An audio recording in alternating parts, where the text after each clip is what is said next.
I'm Lisa, the artist behind Lachri Fine Art. Today I am going to be doing a tutorial of this lion in graphite and carbon pencil. I've done this using Fabriano Artistico hot press watercolor paper, 165 pound weight. And just to quickly show you the supplies that I'm using, I used a carbon pencil made by Generals, and that's how I got most of the really black areas done. A carbon pencil is sort of somewhere in between charcoal and graphite.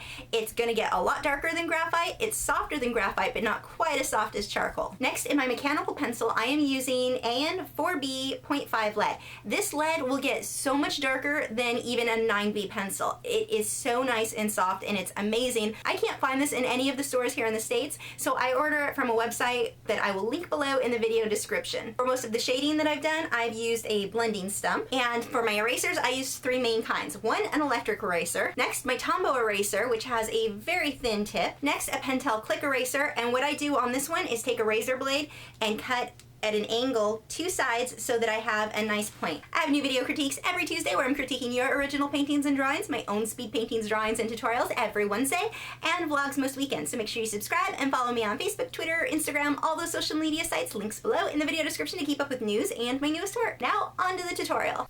I'm starting off by shading everything in with a carbon pencil. I'm using just a little sponge brush for softening out my lines. Onto the ear, I used what carbon pencil remained on the sponge brush that I had used for shading the background area to get a soft base on the ear and the surrounding area. Next, I used the various erasers that I showed you before the video to create the little hairs around the ear. Once I mapped out the general area of those clumps of hair, I started using the pencil to better define the shadows and hairs themselves.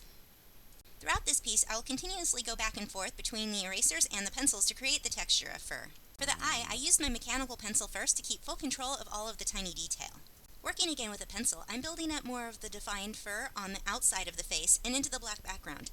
It's extremely important to pay attention to the length of each pencil stroke because that will determine if the fur looks long or short. As you can see, as I move onto the face, I'm keeping the pencil strokes quite short to make sure that that hair looks like it's short. Onto the nose, I'm starting with my mechanical pencil to first define the dark areas. I like using the mechanical pencil for this because it keeps such a fine point that it's really easy to get detail. Once I've got the general shading in, I go back through to get the really dark areas in with the carbon pencil. I jump around a lot as I work. At this point, I'm basically mapping out the direction of each section of fur. It's important to pay attention to that and not just put random hair marks all over the place. The direction of the fur helps to establish the facial structure of the lion. Once I have those loosely marked in, I use the blending stump to get a very light layer of shading over that zone so that I can go back through with my eraser to pull out more hair marks. I use several different pencils ranging from a very soft lead to a very hard lead along with my mechanical pencil and erasers to build up the texture of the fur. I start off very loose and gradually add more and more detail as I go, refining my pencil marks. One section will feel finished until I get another area in, and then I realize I need to go back and better define clumps of fur or just adjust my contrast, so you'll see me going back and forth quite a bit as I work. Onto the mane, I start with a very rough sketch of where the different shadows and highlights are going to go before I block in and work on the details. For the darkest areas, again, I'm using my carbon pencil. I don't use the carbon pencil for everything though because I can get far better detail with my graphite pencils given they're a harder lead. In the next ear, I start much the same as I did the other, lightly shading the whole thing and then blocking in my darkest darks and using an eraser to pull out strands of fur. I go back through with the mechanical pencil to refine it even more and get more detail in there. You can see that the fur on the mane is very spiky looking. I'll go back later when I do the rest of the mane and soften the whole thing out. For the next eye, I outline it with my darkest shades first and then use a blending stump and my pencil to get the inner shadows. Make sure not to go too dark where your highlights are going to go, as this can make it difficult to get them light enough later on. Onto the fur around the eye, I'm again mapping out the clumps of fur, paying attention to the direction of each pencil stroke, as well as the length of each mark. Once that's mapped out, I'll use my blending stump to lightly shade the whole area so that I can go back through with my erasers to add more texture of fur. It's really easy to get lazy and start making random pencil strokes all over the place without paying attention to the reference photo. This will generally give you a very unnatural look. It may be faster to do it that way, but I usually tell my students that they should pay more attention or more time referring back to their actual reference photo than working on the project itself. You can see again that I'm mapping out my general pattern of how the fur will lay on the lower portion of the face. I do this first with a pencil before I use my blending stump to shade the entire area, followed by the erasers for creating more texture. If I were to use just a pencil itself instead of the blending stump to shade the whole area first before the erasers, the pencil marks won't lift off enough.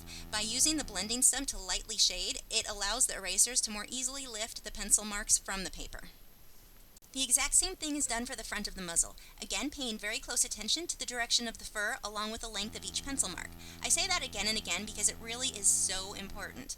One of the biggest misconceptions that many people have when doing realism is that more detail equates to the work being more realistic. This is only true if the detail is correct. You can put in 2,000 hairs going the wrong direction and not have them clump together properly, and it won't look half as good as somebody who put in half the amount of detail but did it correctly.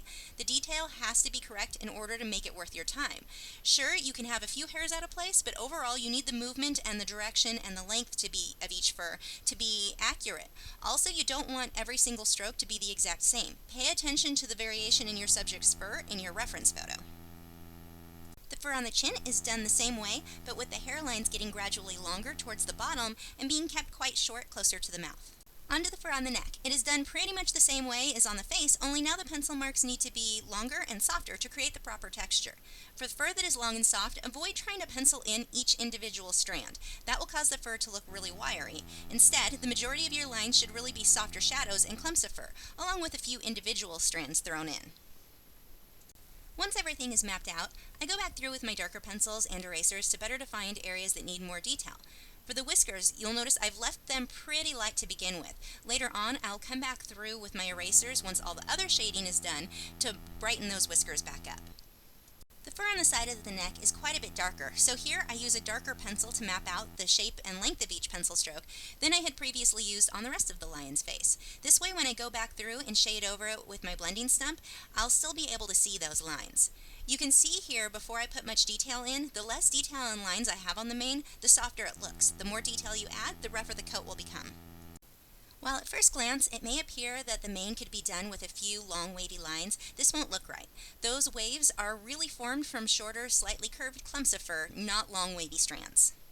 Now for the darkest area of the mane, I use my carbon pencil to first shade the whole area in. I then use my erasers to pull out the highlights.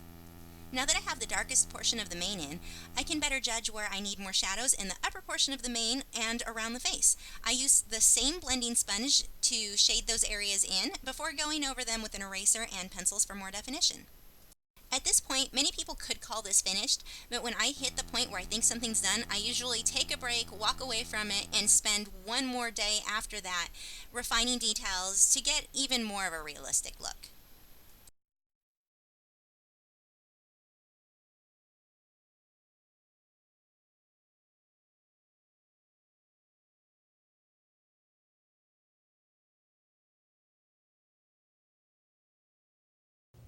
Hey guys, if you enjoyed these videos, please let me know in the comments below or give me a thumbs up. Head back for this weekend's vlog where I will be showing you my new pencil storage cases and sharing some of your storage solutions. Bye!